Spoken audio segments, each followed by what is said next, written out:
Hey everyone, welcome back to the channel.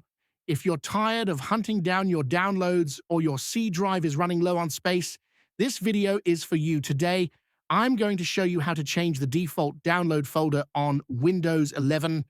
It's super easy and only takes a minute. Let's jump right in.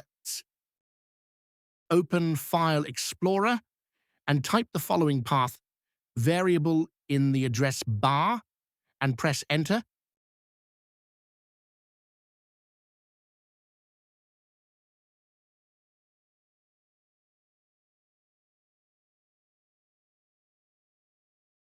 Next, right-click on the Downloads folder and select the Properties option. On this window, click the Location tab and then click the Move button.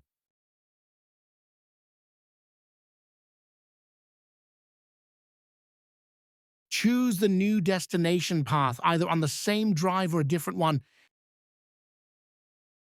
Click the Select Folder button and then click on Apply.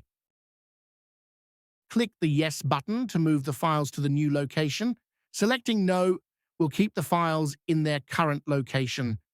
In most cases, choosing Yes is the safest option. After completing the steps, the default location will be updated to the new path or storage. This means apps like your web browser will start saving downloads to the new location automatically. If you ever want to undo the change, just follow the same steps again. Only this time, open the Downloads folder properties from the new location.